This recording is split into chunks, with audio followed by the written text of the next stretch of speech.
Salut les amis, alors je me retrouve de nouveau sur ma petite balade à vous partager quelque chose que je viens de vivre là. Je suis tranquillement à l'ombre sous un magnifique arbre là. Et je suis à Biblisheim en Alsace, donc c'est un beau petit village alsacien. Et donc j'ai marché là un petit temps, voilà.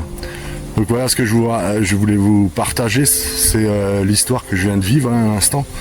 Du coup je me promenais et puis déjà hier j'avais repéré une baraque qui était complètement à l'abandon, mais vraiment un beau petit chalet en plein milieu d'un champ comme ça, et il y avait même une voiture dans le garage qui était remplie de ronces, de mauvaises herbes qui poussaient dessus quoi, carrément.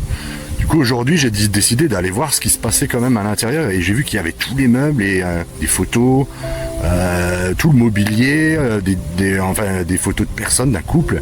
Du coup ça m'a posé, je me suis posé la question de qui ça pouvait être quoi. Et du coup je suis allé voir la maison juste à côté.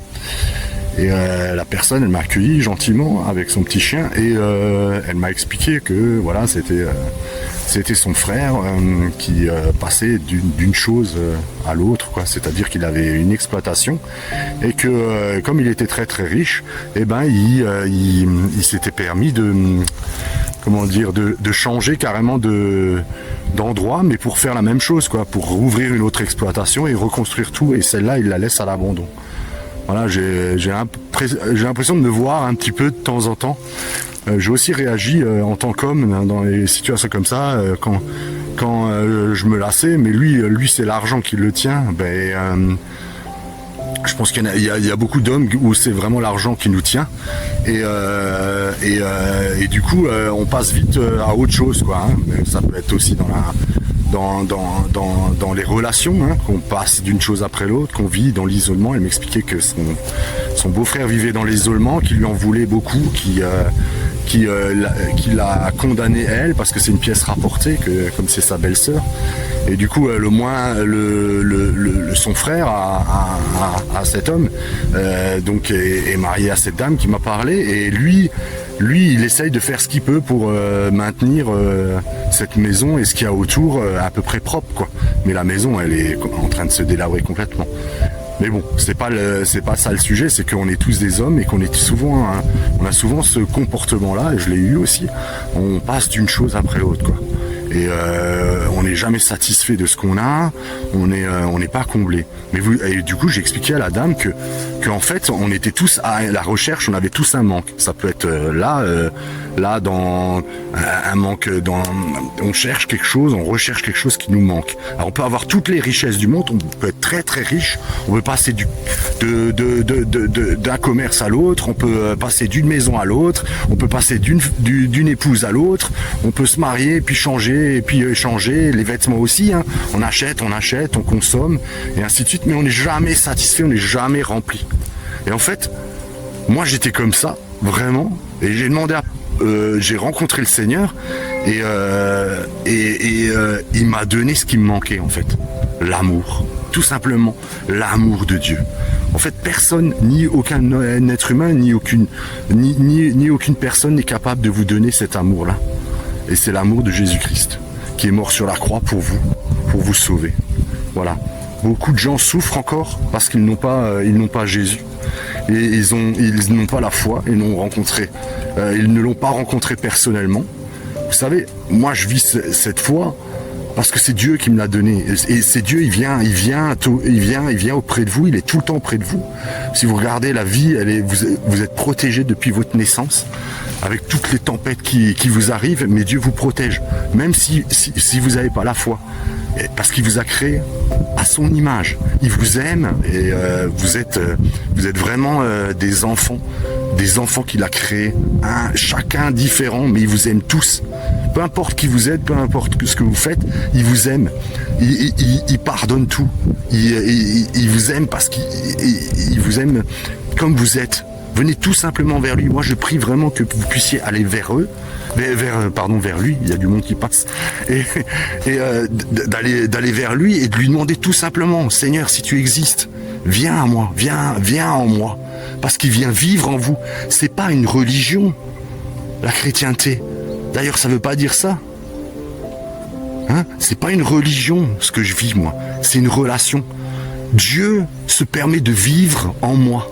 Il vient, je lui demande de vivre en moi et de me remplir, et de me changer, de me transformer à son image. Parce que mes mauvaises pensées, ma mauvaise façon d'agir, ma chair qui est pourrite, on va dire, hein, depuis Adam et Ève, puisqu'on vit tous dans le péché, et moi encore, hein, je vivrai jusqu'à la fin de mes jours dans le péché.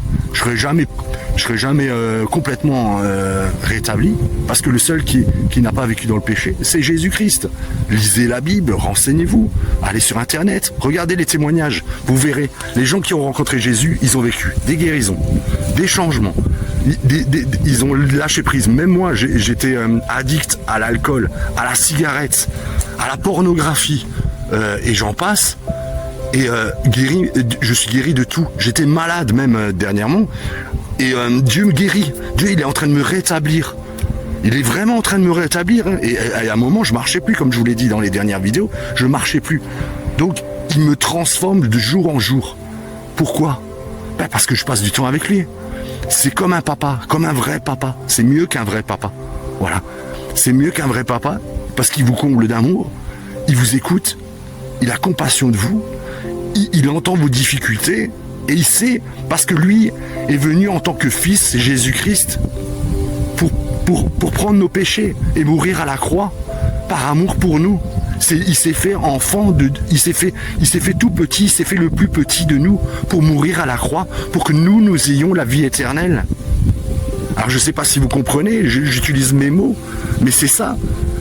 Si vous n'acceptez pas maintenant sur cette terre, c'est marqué dans la Bible, hein, je ne vous raconte pas d'histoire. Si vous n'acceptez pas maintenant Jésus-Christ qui vienne dans votre vie et qui fasse cette transformation-là, vous risquez hein, de le refuser le jour de votre mort, par haine, par colère. Et du coup, Dieu, il ne peut plus agir parce que vous aurez accepté d'aller en enfer, quoi. Et moi, j'y étais. Après une tentative de suicide, j'y étais en enfer, j'ai vu que ça existait. Il y a vraiment les flammes de l'enfer, il y a vraiment des gens qui sont ensevelis dans les braises et qui brûlent vivants. Et je les ai entendus crier, ils hurlaient à la mort, ils hurlaient, ils étaient terrorisés de ce qu'ils avaient autour d'eux. Vous imaginez même pas les monstres que j'ai vus autour d'eux. L'oppression. Mais c'est éternellement que vous allez la vivre. Alors faites un bon choix. Moi je prie que vous fassiez le bon choix. Choisissez Dieu, choisissez Jésus-Christ, acceptez Jésus-Christ pour ne pas vivre cet enfer. Je le souhaite à personne. Moi je souhaite juste une chose, c'est que vous receviez cet amour et que vous puissiez vivre l'éternité avec moi au ciel, qu'on soit des potes, des copains, des vrais amis, quoi. Et vous allez voir l'amour que Dieu a pour vous. Vraiment, vraiment. Soyez abondamment bénis et je vous dis à une prochaine vidéo. Ciao, ciao. Une très belle soirée à tous. Je vous aime. Je fais ces vidéos parce que je vous aime. Je suis rempli d'amour de Dieu pour vous. Je vous aime comme vous êtes. Avec vos péchés. Comme Dieu vous aime avec vos péchés. Il ne vous condamne pas. Il a vu ce que c'était sur terre. L'horreur qu'on vit. Il ne vous condamne pas. Allez, soyez bénis. Ah, ciao.